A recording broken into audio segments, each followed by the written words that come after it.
This is the Tentsile Flite Plus. It's a two-person suspended tent, or a tree tent, or a hammock tent, or a flying tent, or whatever you want to call it. You might have seen the first pitch, first impressions video that I did the day I got this tent, but that was about 9 months ago now, and in the time since I've used this quite a few times.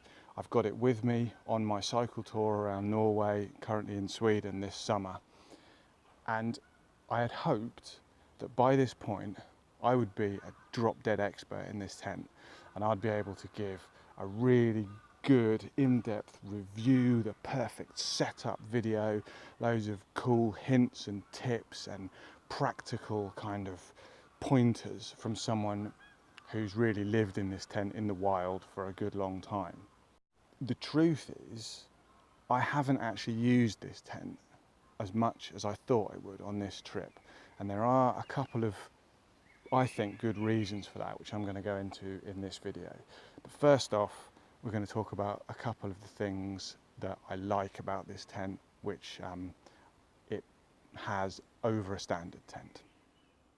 The first point is a small but important one. I'm quite a messy camper, and my tent is usually full of twigs and debris and dead slugs and ticks and things. With this setup, it's really easy to just lean on one edge, reach in, scoop everything down to the edge, and then turn the seam over and swoop it all out onto the ground. It's very, very simple to keep clean, which is a small but important factor.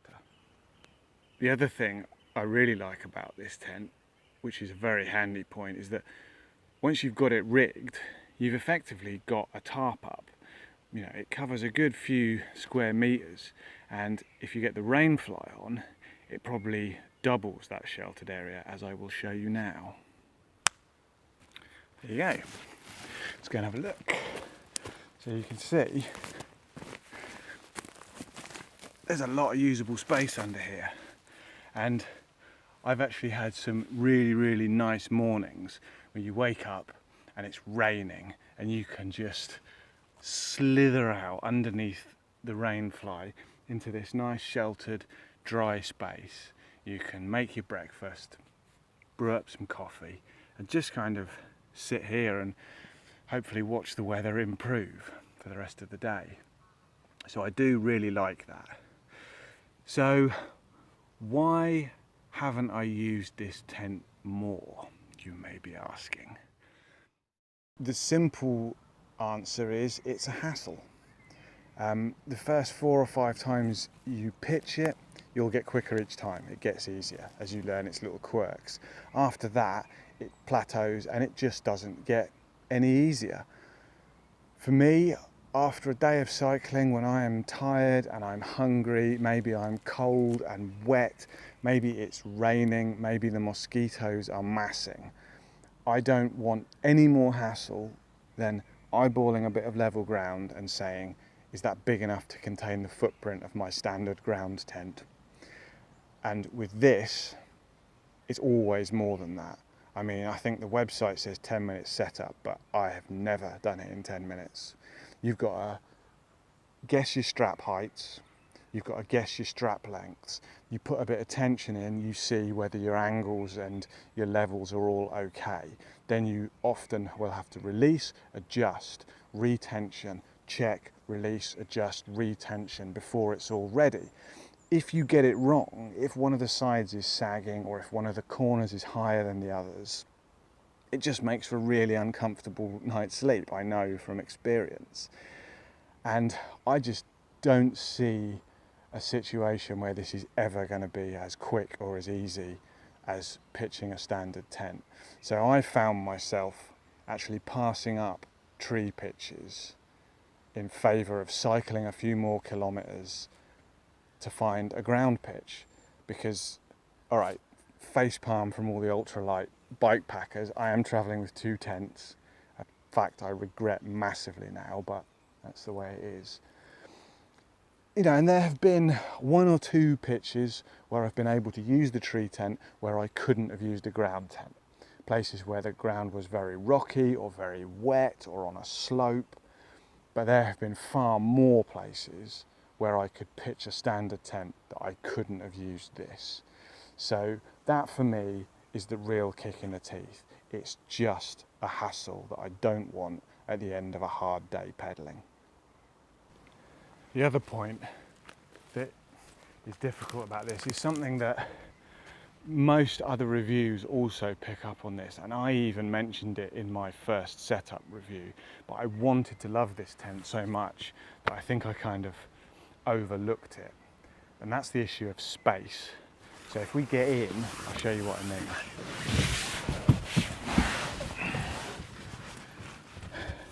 So this is me in my tent.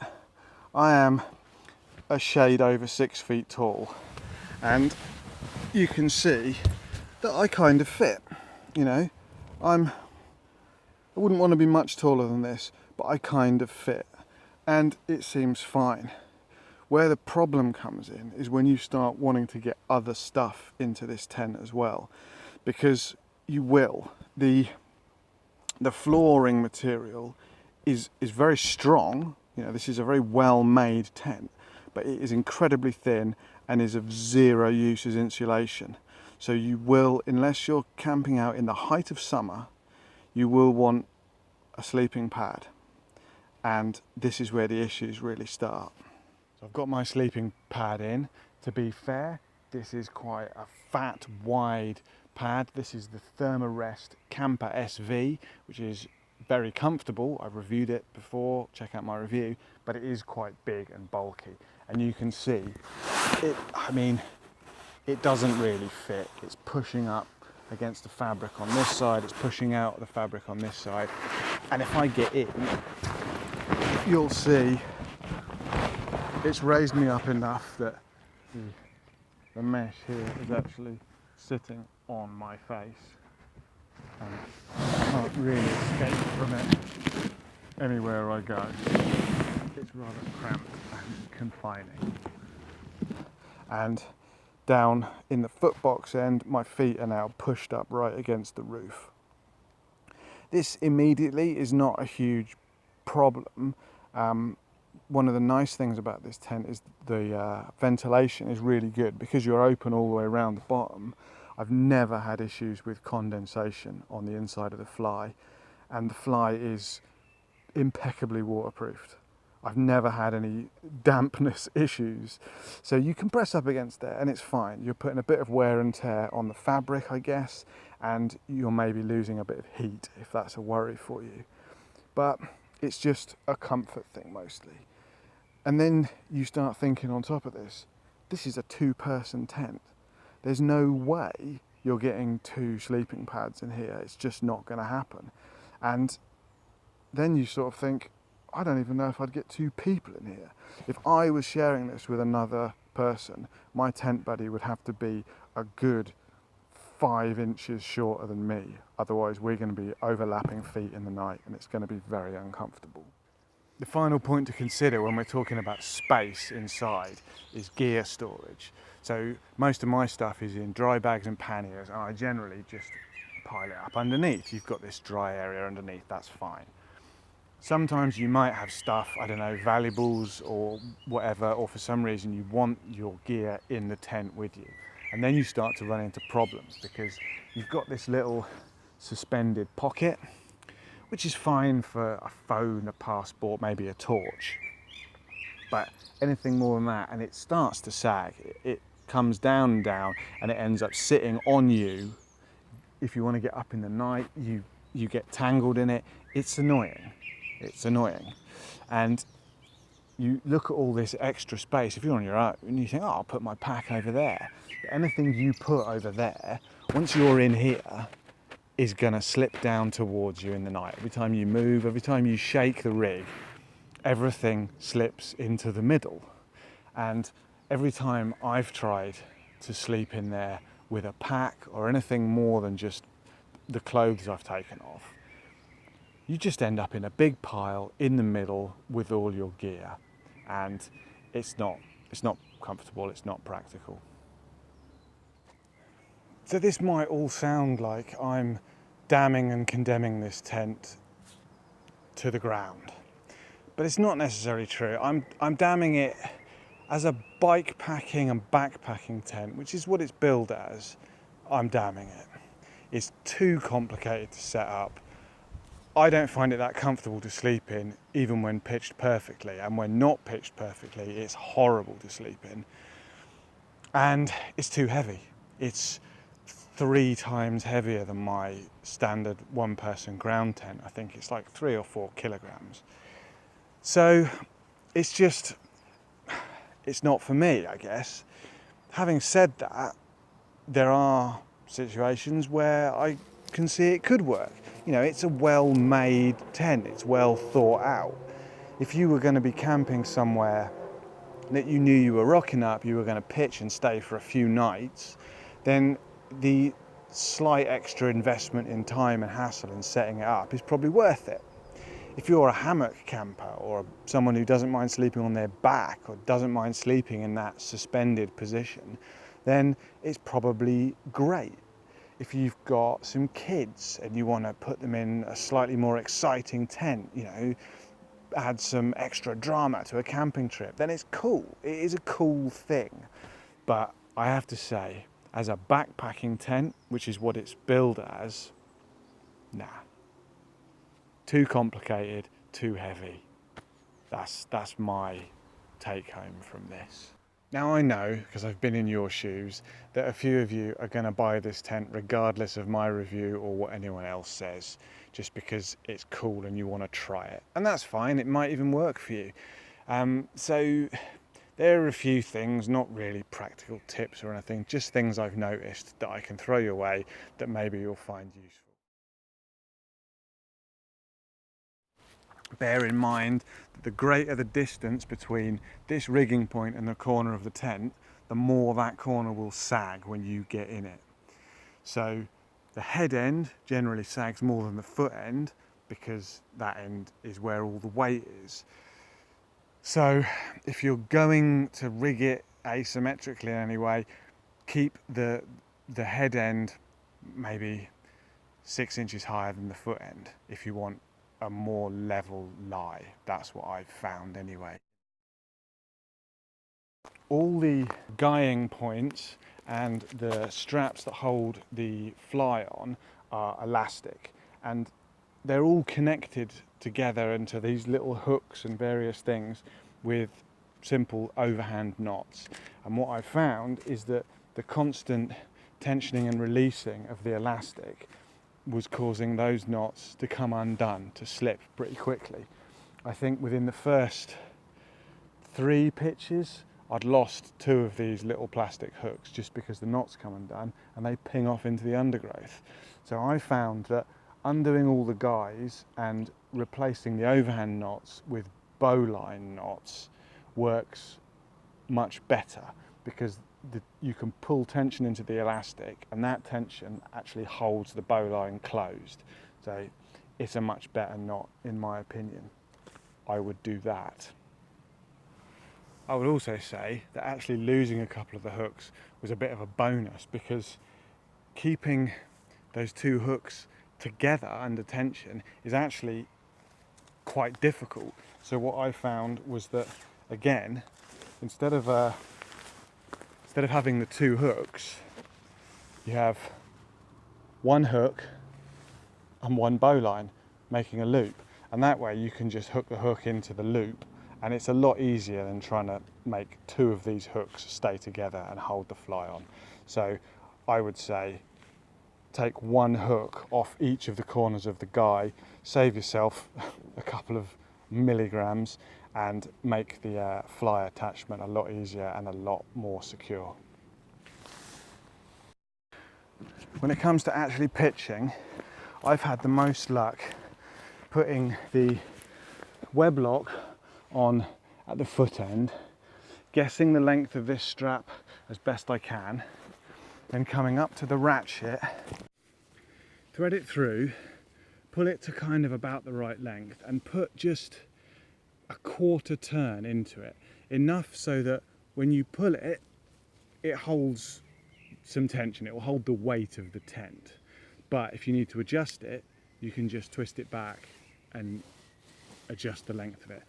That makes it easy to do your check, adjust, because what you can do then is go over to the last corner with the loose strap and start tensioning up.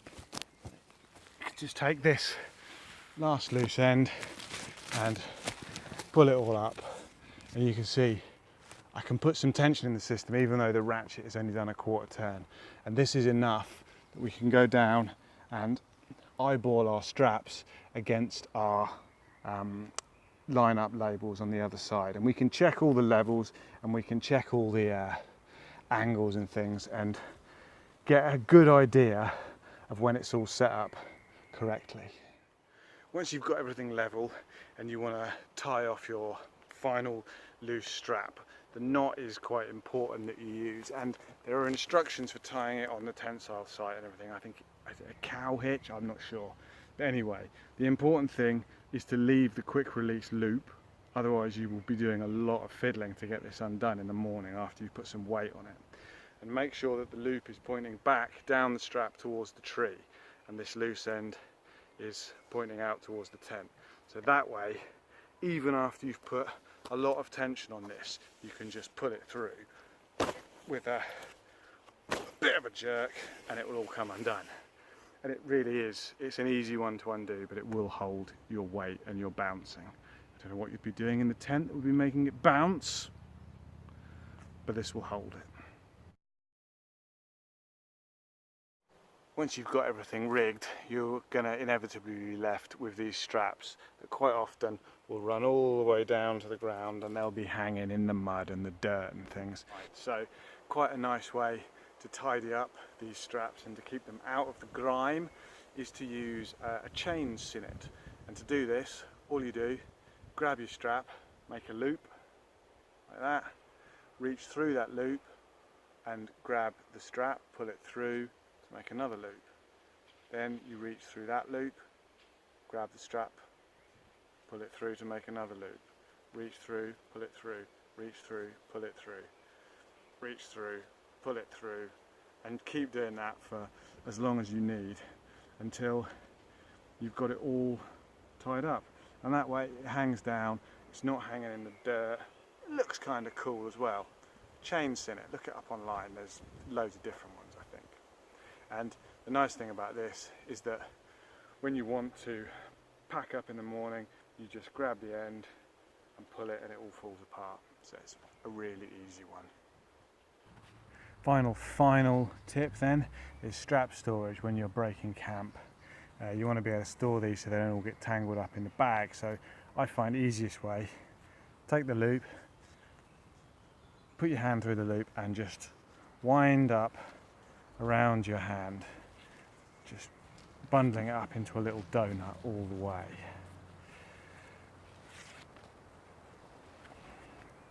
When you've got the whole thing rolled up and you've got a couple of feet left on the end, you reach through the loop, grab that loose end, pull a loop through. That loop goes over the whole donut until it's about halfway down. Take this loose end through itself and pull the whole thing tight, and that will keep it bundled. It's very easy to undo. Next time you need to pitch, it just stops them all getting tangled up in the bag. So that's my kind of final thoughts on the Tentsile Flite Plus tree tent. Slightly rambling as most of my videos are, but hopefully my honest thoughts. Yeah, if you're going camping in the car for the weekend, or you've got kids, or you're a hammock camper who likes that kind of thing, then maybe it's the right tent for you. But for hiking, biking, backpacking, cycle touring, nah, too complicated, too heavy. For me, it's the wrong tent. I shouldn't have brought it on this trip. It's just been a massive bulk and extra weight to carry with me for most of the time, and it won't be coming out on the bike with me again, that's for sure. So hopefully you've found this kind of interesting and useful. Maybe if you have, please like, subscribe, all that jazz. As a side note, my ground tent, my little Vord Power Lizard, has recently broken after about 10 years of use. One of the poles snapped and it's put a hole in the fly, and so I'm here in Sweden pausing on a little rest break while I source a replacement for that. It's either going to be an MSR or a big Agnes. I'm not sure which yet, but in the next few weeks or maybe a month after I've had a chance to really use that, there'll be a review of that coming, as well as many more rambling videos of me touring back through Sweden and Germany back to England over the coming weeks. So if you like that kind of thing, please also subscribe, and thank you very much for watching. It's been a pleasure.